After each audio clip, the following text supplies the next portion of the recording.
Día del Niño began as a celebration of children in Mexico, and it has been celebrated since 1925. Denver has been celebrating this day for years and now has one of the largest Día del Niño celebrations in the country. Over the past few years, this event has grown to celebrate the cultural heritages of all children.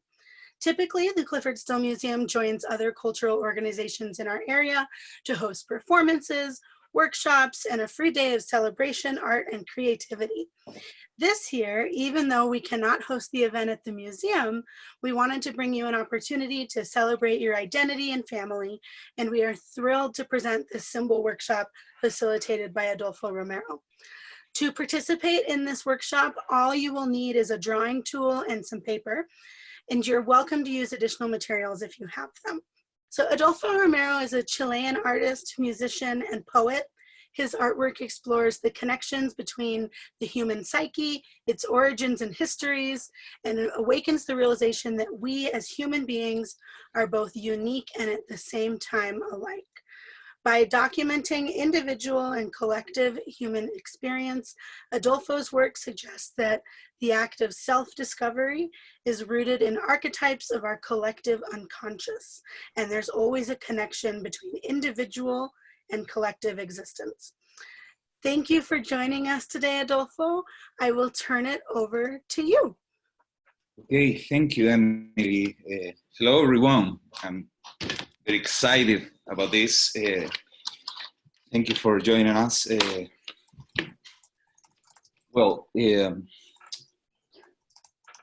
These times are really special. You know, we are trying to, to push the art to maintain the spirit of arts alive.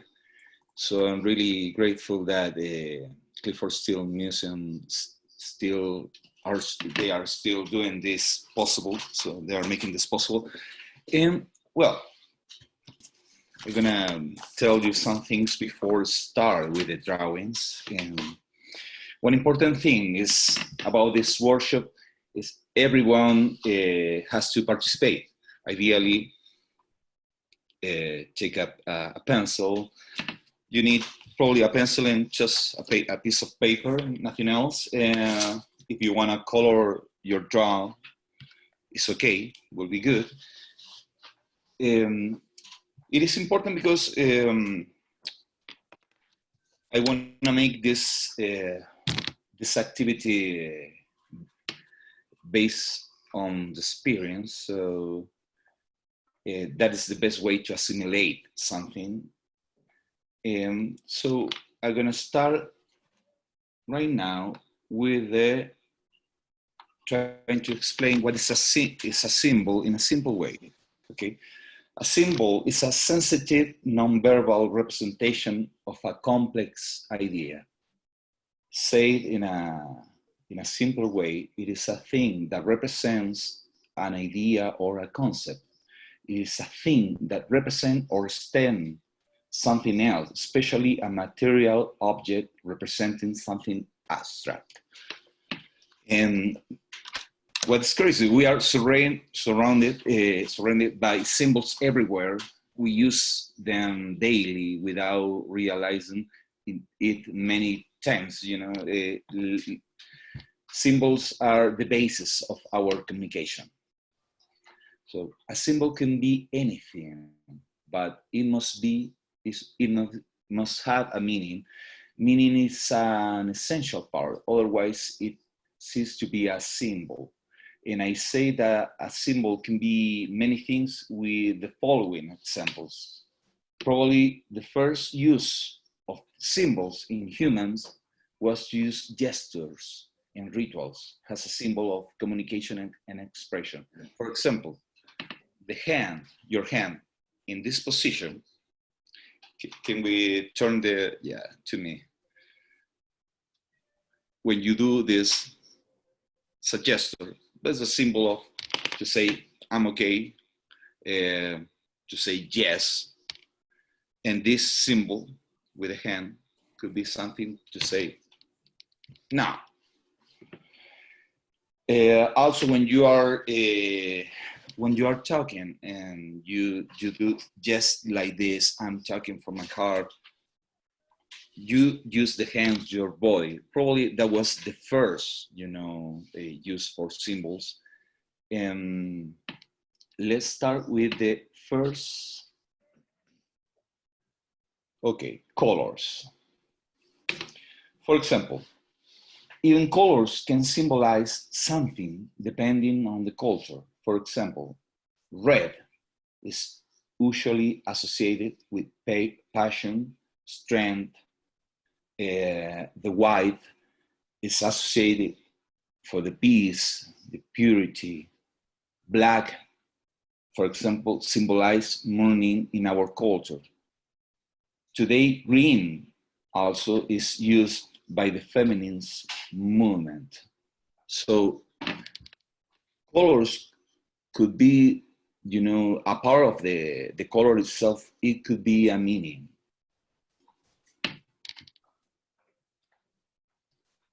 Okay, the next, alphabet. The language itself is made up of the combination of letters that are symbols associated with a sound. And when these letters are joined, create words. Next. Okay, traffic signs. Traffic signs, we use them every single day. They are, universal symbols. We use them everywhere. And just, depending the country where you are moving, you can find different language, but they are the same symbols. Next. These symbols are really common, especially when you go to the restroom in a restaurant. You can find them. They represent the man and woman. Next. Religious symbols. They represent different religions around the world. These symbols represent the faith and belief of various communities in the world. Next.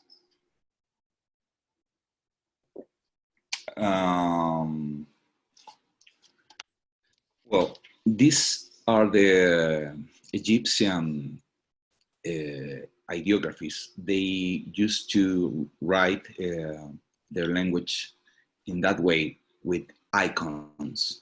Every icon represents an idea, and that's the way that they used to write.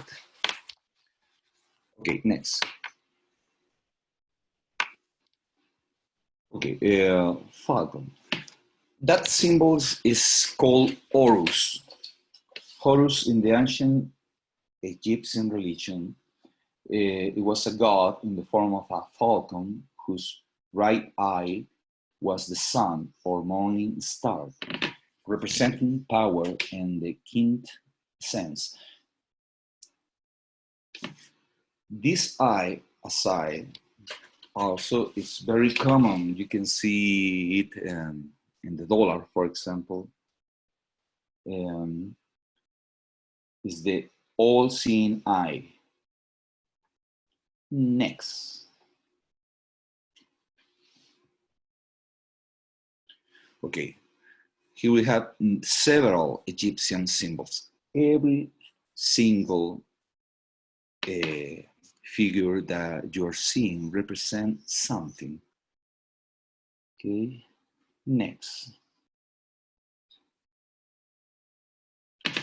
Aztec symbols. Okay, we are going closer.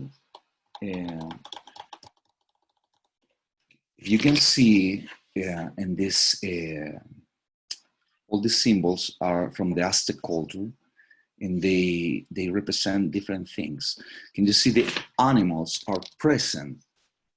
And they are pretty important for the ancient cultures, and they used to take, animals as symbols. Next, please.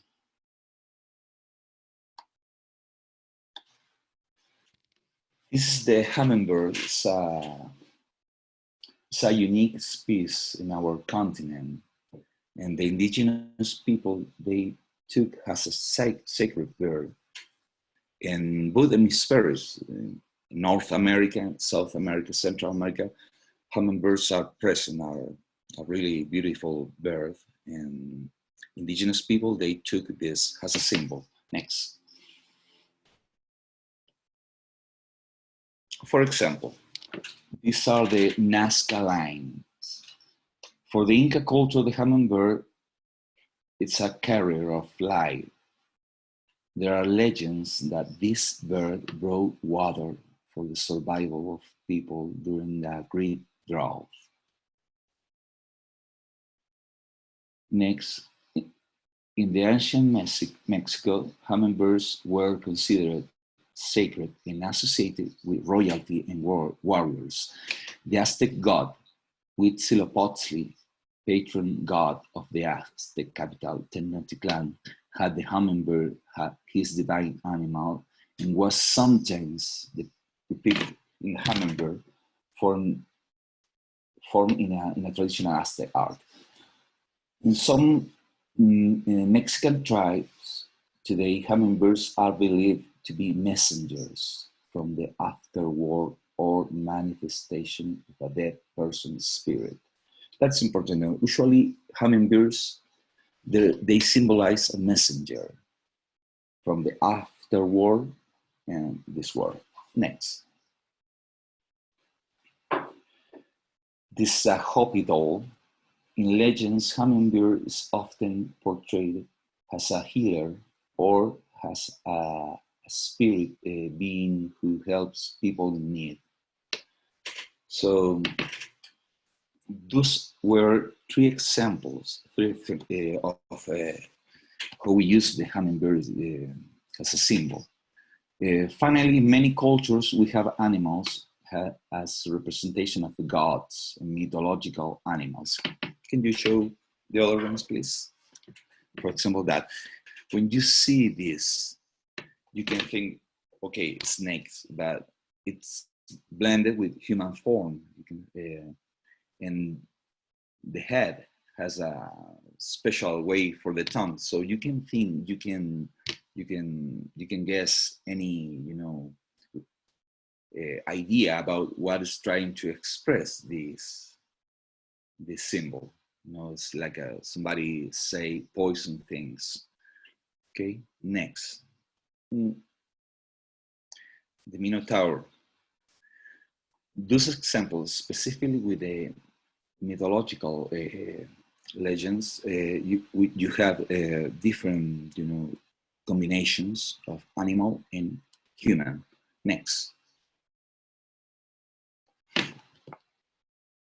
So, yeah, please. And the last one,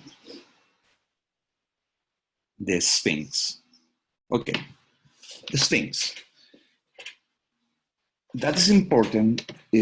What is important about this symbol, it represents for the Egyptians, represent the pharaoh with the head, but the body is a lion body, and that symbolizes the protection. This symbol is a protector symbol for the Egyptian. It was the idea to represent the pharaoh in a lion body to protect the empire. So now, please return to me. Okay, but we are going to start with the exercise with some questions. What about your symbols, your own symbols? Do you have any? Think of probably yes, probably no. But now we are going to practice this exercise. And I want to ask you, what is your favorite animal? Okay, think about any animal, the most that you like. Think about it and think about that animal. Why is special for you? Your favorite animal. Why that animal is special for you. And draw it. One thing that you have to consider, please, is you are going to think about the animal, but you must think at the same time, why are you choosing that animal?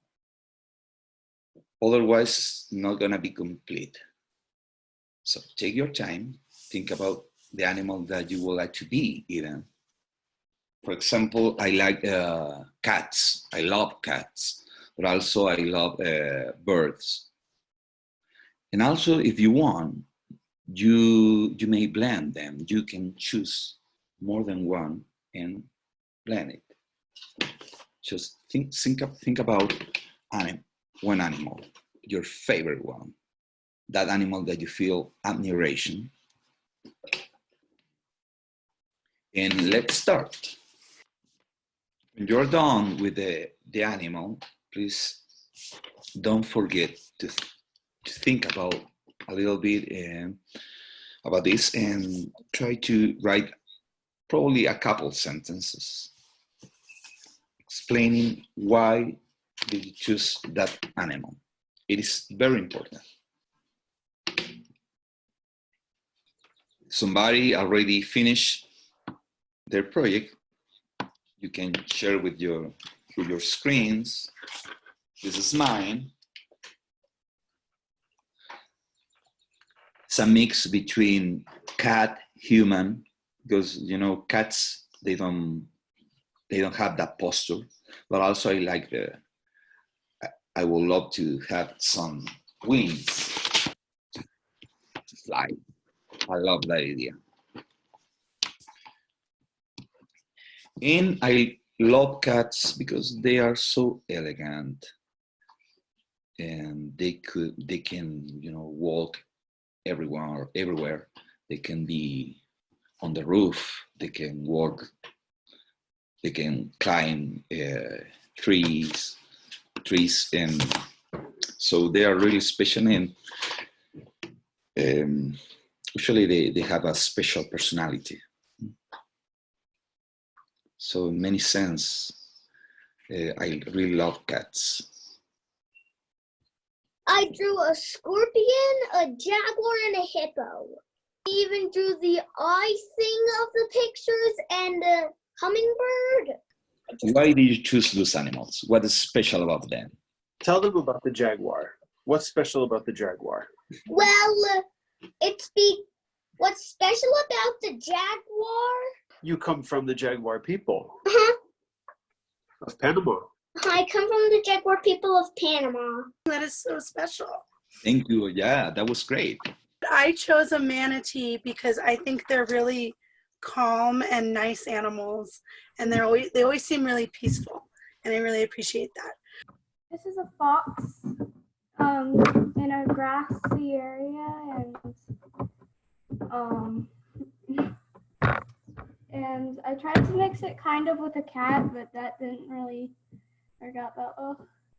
Why did you choose a fox? Because fox is one of my favorite animals. I'm studying it in school, and I just think they're really cute. I really like turtles. I don't know why, but I just like turtles because they're hard shell and stuff, so I draw a turtle. Thank you so much for sharing. Thank you. Yeah. I drew a birdie with a human holding on to it. A bird with a human holding on to it. Why do you like birds? She likes hummingbirds now. She just discovered them. Awesome. Thank you so much for sharing. What you already done was an images. Those animals are the object, but what you are writing for is the meaning. So you are creating a symbol of yourself. In this case, the animal has a projection of yourself. is your alter ego, your other self. So you have the picture, the animal, and the meaning. And that meaning is especially just for you, you know. So you already create a symbol of yourself, of your own soul, your own, you know, spirit. So you already got this picture, has a representation, has a symbol of yourself. Anybody else want to share something? I would love to see that. So I did an eagle and with a heart because I love eagles. I'm fortunate enough to live in a spot where I get to watch them fly around. So they're on my mind recently because I'm watching them this morning and many days this week. And they also remind me of strength and my country, which I love. And so that's why I chose that. I drew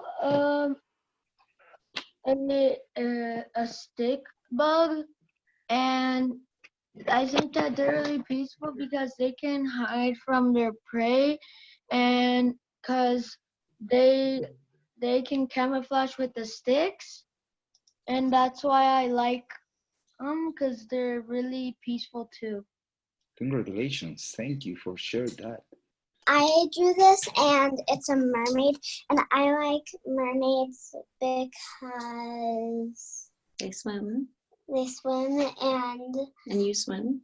I swim, and their tails are really, really pretty, and they can be any color.